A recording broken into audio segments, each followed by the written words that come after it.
morning. Welcome back to the channel, guys. Got that tile there patched up. It had a plug in it again where we had a piece of clay tile, shocker, that hit a piece of plastic tile. So we got that fixed up. Bob's gonna finish repairing that, or finish backfilling that here in a little while.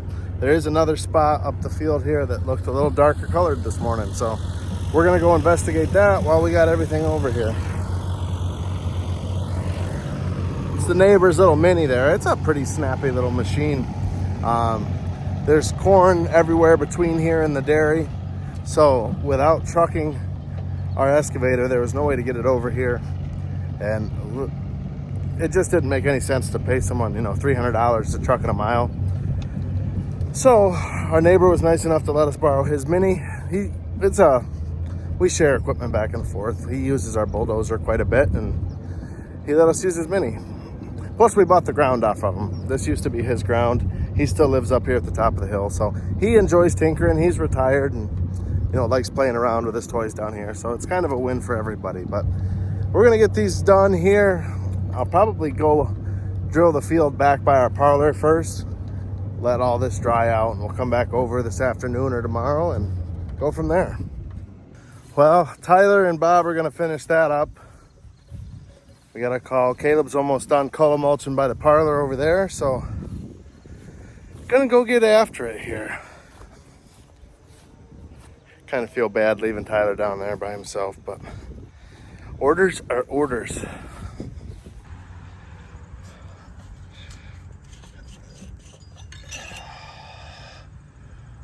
That'll do. What do you think, old girl? You ready to go finish her out here? Huh? Drill's full. I would say I would grease it to start the morning off, but I've literally got 30 acres left, so we're gonna rock on. I could still see red grease coming out of most of those, so party on.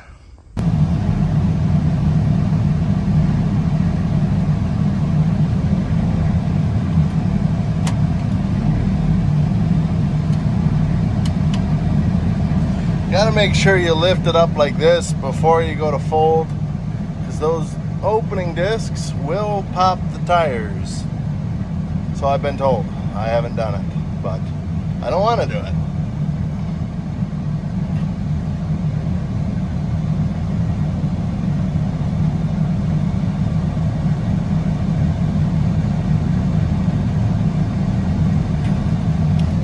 All right, so we will come back to this field this afternoon or tomorrow and finish that part up. All right, well, we are diving in to the field by the parlor here. It's kind of a triangle shaped field, but this is the field that we got all that manure on last week. Those of you guys who are watching the videos, I mean, we had like 4 inches of sand laden material on this, and we probably put 40, 50 loads of liquid on top as well. I was worried it was gonna be rough. Not rough, too hot. But we ended up ripper discing this prior to hitting it with our speed tiller. Generally, we just hit the things with the speed tiller once or twice, column mulch it, and good to go. But we hit it with the ripper disc, and I mean, it worked up fantastic. You would never know what it looked like just a couple days ago. I mean, we had pack manure. So this field should grow incredible alfalfa. I mean, not to mention, the levels are already great, as is any field right by anyone's barn that's a dairy farmer. They always get the manure first, They always, and I mean, there's not a stone in this field. This ground right here is really, really good ground. So yeah, should grow excellent alfalfa. So we just cut the line across here, and we're overlapping a little bit where I had to curve in. The edge of the field kind of curves in, so then I've got a little short row there to do, but then we should be straight now. I've got the width figured out. I had it at 24 feet, and I was having to shift 2 to 4 inches every pass. That was driving me nuts. So I bumped her out to 24 and a half, and that seems to have us right where we want to be. So when I I ran the row marker this morning just to make sure, and we're right on the money there. So you can see they're really making headway on that barn pad now. They're still digging subsoil in the back for the lagoon and bringing it out here. You can start to see how much they've lifted that up. I think they said it had to come up 8 feet to be level with the road, so they're still picking away at that. So does anyone think, would it be cost effective to put pop rocks in the seed? I don't know, I've heard, don't birds explode if you feed them pop rocks? Or was that just a Dumb and Dumber quote? That might have been just Dumb and Dumber. Classic movie though, classic. But yeah, 3 parts alfalfa, 1 part pop rocks. No more bird pressure. Those stupid seagulls. Yeah, we got 15 acres of the 29 here done. I just looked at the time and realized it is lunchtime. So 12:30, we're gonna run on home and grab a sandwich. We'll come back and hammer this last little bit out. Then it's just, you can see the field over there. That's where we fixed the tile, right in there. So it still looks pretty dark from here. I don't know, like I said, we're not gonna push it. We got good weather all week, so if it's not dry enough to go fit up today, well, maybe we'll get it tomorrow morning. Or maybe I go do everything but where the tile is. I don't know. As long as they're not calling for rain, we won't push that. But yeah, these birds are out of control. Oh well. It's gonna be nice having alfalfa here again. Corn's nice too, but it does kind of, you know, it doesn't look as nice as a nice green field right here at the end of the barn to walk out into every day. So it'll be kind of cool having alfalfa back here. I think this has been corn for 4 years, just because it never lacks for nutrients or organic matter or anything like that. So yeah, should be cool. Caleb's just about got her zipped up here, so go get us a bite to eat. We are headed back from lunch now. I just remembered the kids were at the parade the other night and got a couple like shopping bag sized things of candy. So if you think they're getting a single Tootsie Roll or bubble gum out of that, you're mistaken. That corn there is not looking too bad. That was 93 day decob seed. It was our last field planted June 15th, and that was planted after we took first cutting alfalfa off.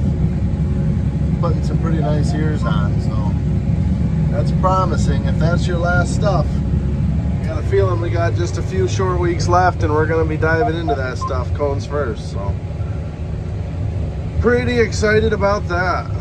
Not excited for what follows fall. I mean, that's the only downside to coming into fall is, you know, once the fun's over in fall, yeah, we get into the butthole of the year, you know, get right down into cold, miserable days and shop projects, which shop projects are nice and they're needed. But boy, after about a month of that, you don't look forward to the following 5 months of it, you know. So yeah, hammering along here. Figured I'd get the headland done. Caleb was starting to roll. 9 times out of 10, I do our headland passes last, just because generally we're all working in the same field. Ideally, you'd like to have the whole field fitted and you could just go in and drill or plant, do your own thing, but it never seems to work out that way here. So yeah, I just start on the straight rows, and as I can, I get the headland done. But he finished coal mulching now, so I've got the headlands done on that half of the field where he's rolling. So I figured I'd finish the other half out quick. And then when he gets down here, I won't be in his way.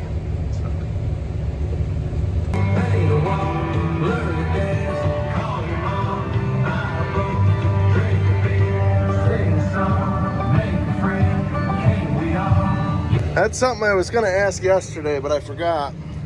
How many of you guys lock the drill down when you guys lower it? I didn't last fall, and it seemed like I had some seed on top. Granted, last fall was really dry, and we just hit it once with the speed tiller, but the book says you don't need to, but it also didn't say not to. So I'm locking it down this year. It seems like there's less hopping out of those units. But yeah, anyone with a John Deere drill, let me know what you guys do. Actually, anyone with any kind of drill, let me know how your drill works. Let me know what kind of drill you guys run, if you like it, if you don't. Around here, it seems like a lot of people are going to the Great Plains. I know they make one heck of a drill. And the dealer's only 10 minutes away, real good dealership. Landall, they're sold up out of Batavia. And then, you know, all the different air seeders. I don't know the first thing about air seeders. Like I said, I know Great Plains makes a real good drill. Just let me know what you guys run. Let me know in the comments. And let me know, no matter what kind you run, do you guys lock those discs down? Or do you just lower them down and let them go? Yeah, let me know. Well, that is a wrap. Other than that little field, or the little piece of that field over there, we're going to do that Friday. We got rain coming Saturday night, so unless they up that rain, we'll wait till Friday to do that. It is crazy with the GPS. You could really see how much overlapping you do. It's a 29-acre field, and we drilled 31.63. So yeah, I mean, all the overlapping came on the headlands. I overlap pretty aggressively. 4-year crop, don't want to leave skips, so we overlap on the headland. I'm not getting real worked up about it.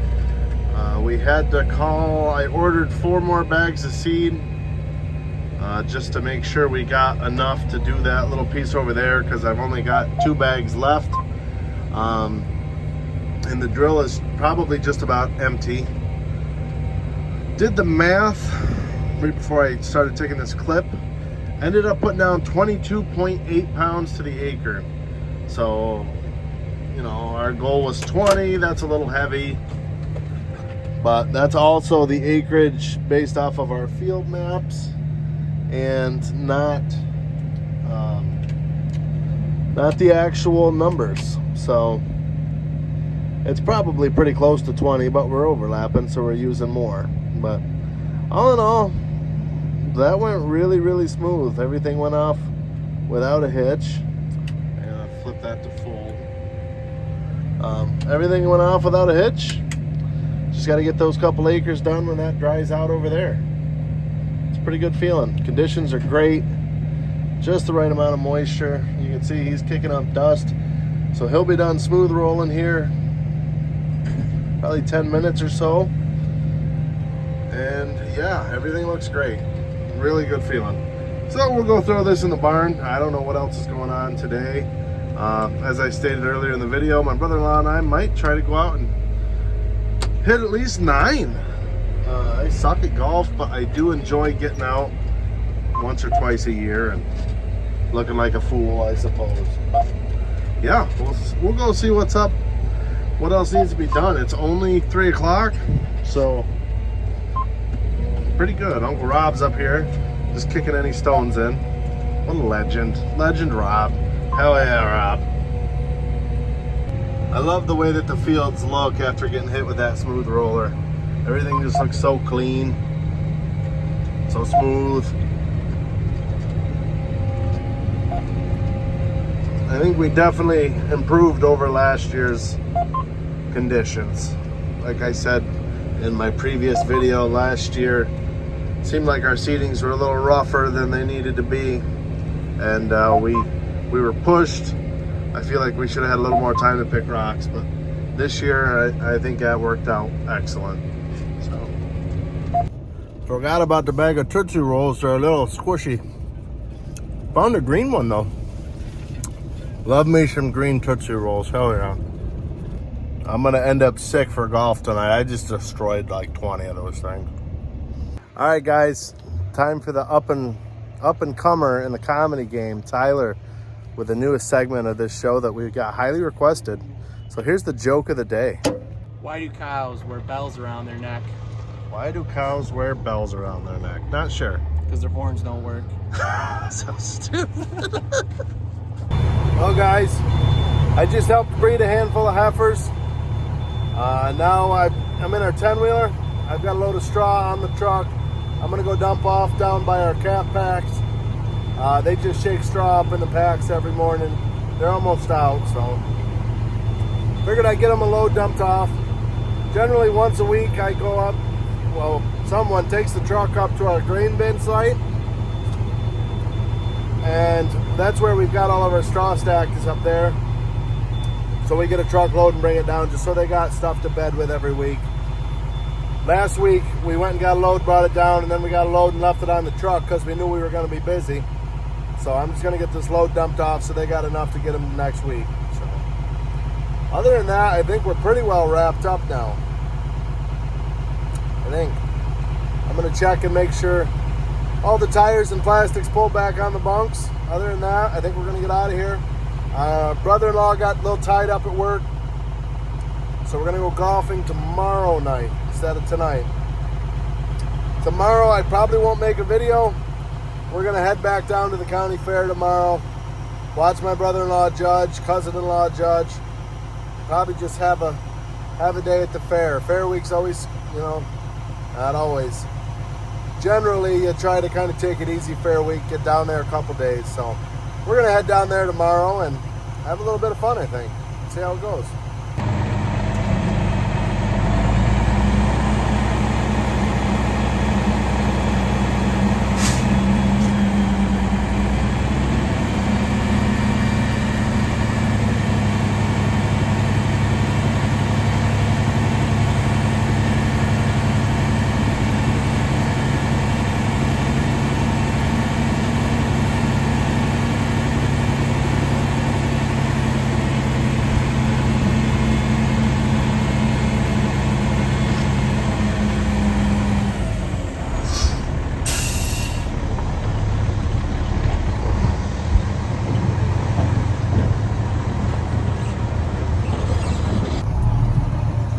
Bales in the truck. They generally use about 1 bale down here for the calf pens every day, and I generally take a bale a day up to our calving packs and toss that around up there. So 14 bales a week. It's kind of what we use for bedding, so it works out exactly a truckload. But anyway, those are 3x3 bales too. They're not big, and they're also not the most packed bales. Like, it's a 1997 New Holland baler, makes 3x3s, and we don't make them overly long because they've got to fit widthwise into our 10-wheelers. So they're not the biggest bales, but anyways, that's what we do. 2 bales a day, covers all the bedding. We do feed some straw. I don't really know how much of that we're feeding. I haven't had to chop straw since, I think, July, because some of it got away from us and we ended up chopping, I don't know, 5 acres or something with our self-propelled and shoving it into the bays like that, so we didn't have to bale it, store it, pull it out of storage, run it through the chopper. So I don't know, once we get doing that, I'll let you guys know on that. I think it's like 400 pounds a day, something like that we feed. So not quite a bale a day goes to that. I better pay attention before I hit the barn here. Backing into the barn. I better pay attention. All right, guys, that's where we're gonna end the video today. We're all set. It's 5 o'clock. Let's get the heck out of here, head on home. So we'll see you guys in the next one. Thanks again for watching. If you haven't done so already, hit the subscribe button, like button. Be sure to comment, guys. Let me know if there's something in particular you guys want to see. We can try to make a video around it. So thanks again. See you guys in the next one.